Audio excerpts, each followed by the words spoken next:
Mr. Pfeiffer, such a lot of psychologists were saying that American president, he has a lot of pride, he's super selfish, he's he's showing off in front of the world. And after 6 months of Russian president trying to fool him, it's very strange that we don't see any harsh reaction from him if he has such a lot of pride, because he was kind of humiliated in front of the whole world. I agree. I think Putin has humiliated Trump. I think Mr. Trump has appeared weak. I hope he'll change course. We'll see next week when the deadline passes. But again, as much as I hope that there will be a strong reaction by Mr. Trump, based on the last 6 months, I'm not sure. I'm not expecting that. But other than Trump, how does Washington react to the statements of, Russian officials like Medvedev, for instance? Because Trump wrote that he should choose his words more carefully. But doesn't it seem to Washington, maybe, something that the behavior of senior Kremlin officials is becoming super, super dangerous?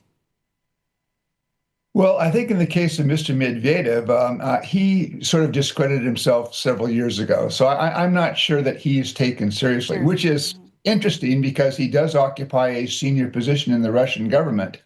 But some of the things that he says are so bizarre, I'm not sure he pays attention. And I go back to a conversation I had a couple of years ago with a former Russian defense official, and he basically said, in effect, ignore Medvedev, pay attention just to what Putin says. Yeah, but Putin doesn't say that much, to be honest. Well, again, I think what Putin is trying to avoid directly contradicting Mr. Trump, because Putin still thinks he might be able to build a relationship with Trump that he can turn to Russia's advantage. And I think, quite frankly, that's an understandable strategy by Mr. Putin. And again, for the last 6 months, it's worked. I mean, he's avoided any significant American steps to punish Russia for Russia's refusal to agree to the ceasefire that Ukraine accepted back in March of this year. It's been successful. So at this point, I'm not sure what incentive Putin has to change course.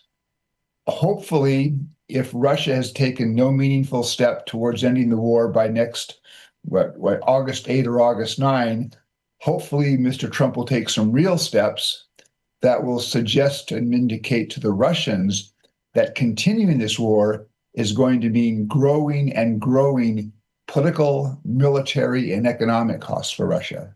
Yeah. We'll see. Yeah, we'll see. Probably we'll see on the 8th of August, we will see just another deadly attack from Russia, and there will be another response to the American president. But we'll see, fingers crossed. And not long ago, you said if Trump had used the tools available to him, the war in Ukraine could have gone differently. But today, Putin continues the war because he believes in his advantage and his ability to wear Ukraine down. What real tools of influence does Trump still have right now, a real one? Well, he said that one thing he might do is impose a 100% tariff on Russian imports into the United States. Quite frankly, I don't think that's going to cause anybody in the Kremlin to lose any sleep. The United States today I think in 2024, we imported about $3 billion worth of stuff from Russia. That's not very much. But Mr. Trump does have real leverage if he would use it.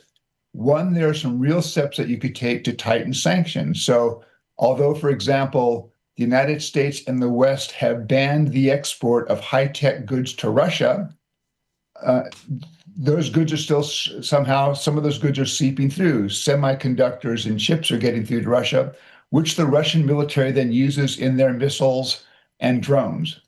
So we could take steps to try to close that off and really tighten the sanctions. You could take steps to lower the oil price cap. Europe has already said it will reduce the oil price cap on Russian oil from $60 to $47 a barrel. The United States could and should follow suit. Mr. Trump could ask Congress to approve additional funds as assistance for Ukraine rather than just selling weapons to Ukraine.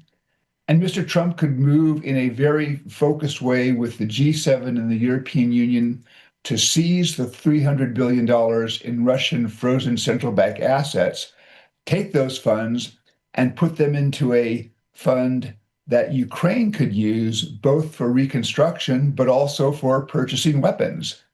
Those steps would basically confront Putin and the Kremlin with the reality that Ukraine will have the wherewithal, will have the financing and the weapons to continue to fight for some time, and that Putin then is going to continue to suffer the military costs and the economic costs.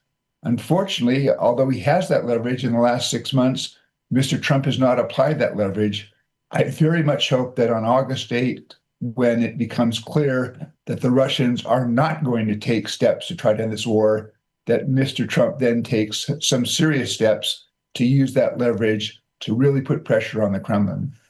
But unfortunately, since 2022, frozen essence seems to be in limbo for whatever reason they are. It's just not moving. Nothing is happening.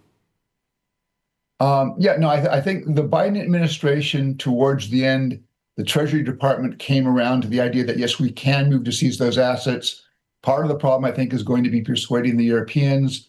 But I think that the Europeans might be more open to that kind of suggestion if Mr. Trump were to push it in a serious way, particularly because at this point in time, unfortunately, the United States has agreed to sell weapons for Ukraine, but Mr. Trump has not asked Congress for more American money to support Ukraine.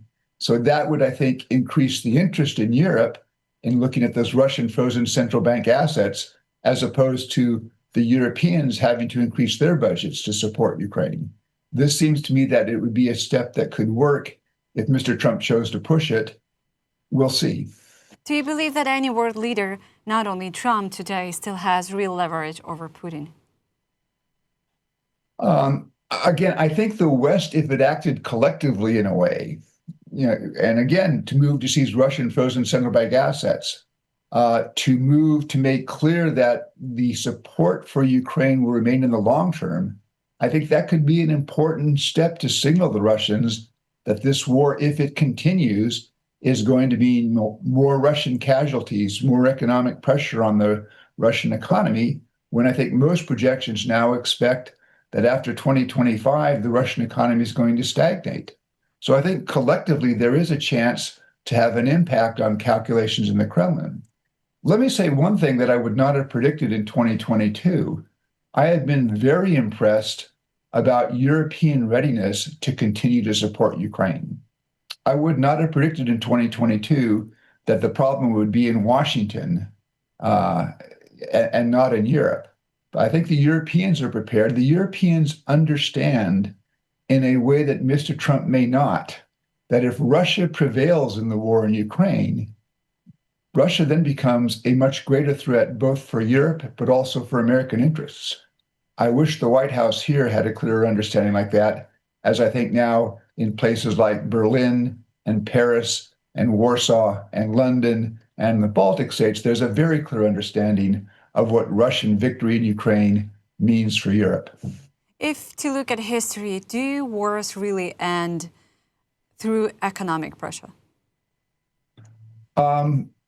Economic pressure on its own may not be enough, but again, I think it can contribute. I mean, if you look at the last 3 years, in large part because Putin has increased defense spending, drawing on things like the Russian Sovereign Wealth Fund, he's being able to avoid a situation where increasing defense costs have caused him to have to reduce funds that go to civilian needs.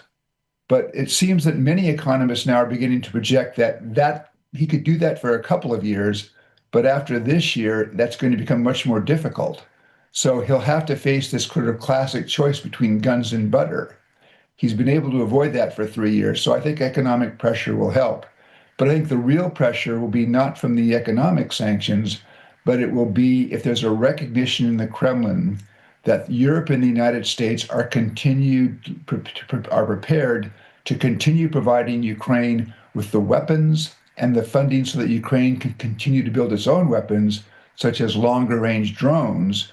So this war is going to continue. It's going to mean greater pain for Russians, and Russian casualties, which by some accounts now already exceed 1 million, are only going to grow. I think that's the main pressure.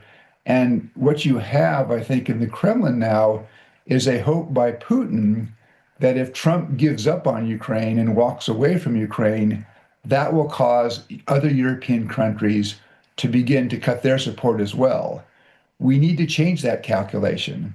And if, again, if Putin is persuaded that, in fact, the West is going to be solid in supporting Ukraine, I think that's the factor that will have the biggest impact on his decision about whether to continue to the war or try to seek a ceasefire and bring it to a durable and just end. Is there a narrative that Ukraine must hold elections still being heard in the US, even considering that some regions are under Russian occupation?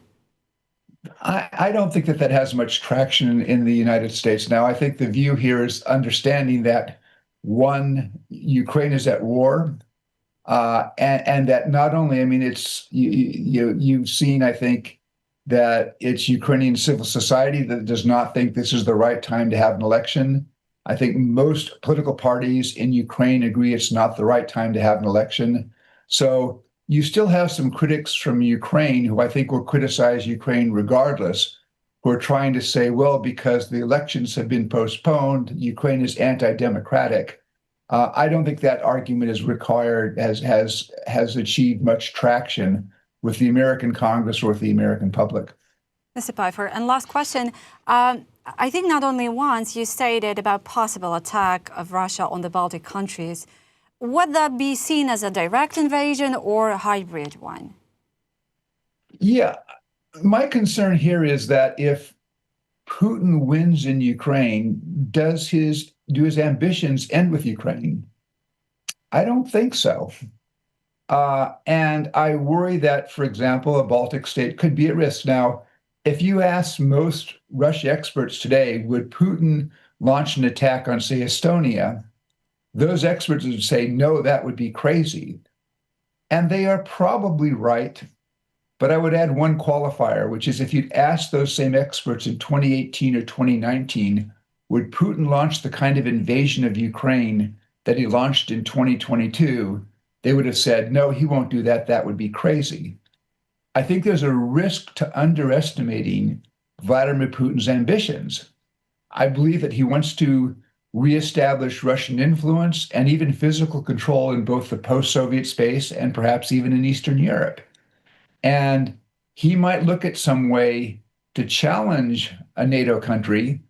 And if there's not an appropriate NATO response, could that deliver a very strong blow to NATO unity?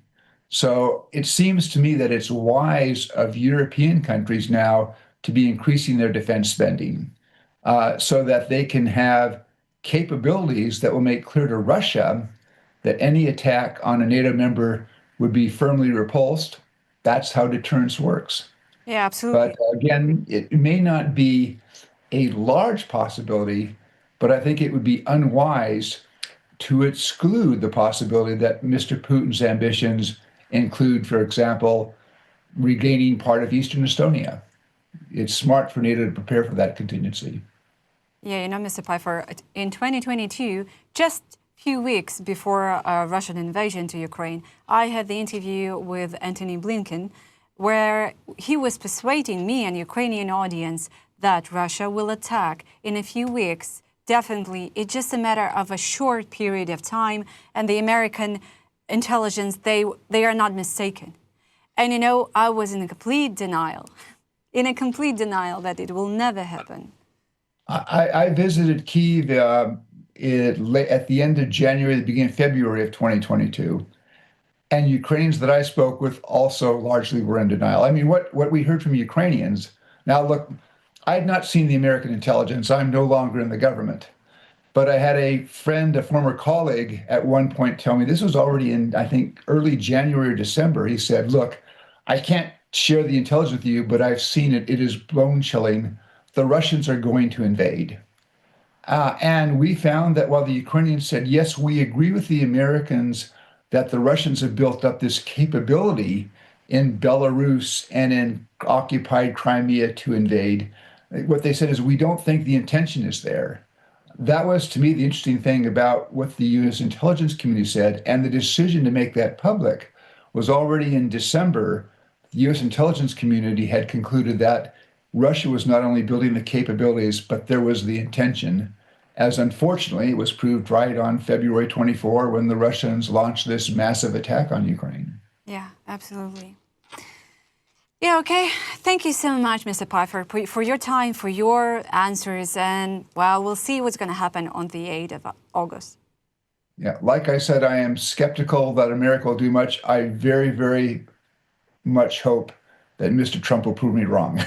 Yeah. And that there will be an appropriate and a strong American response that begins to change the calculation in the Kremlin about continuing this horrible war.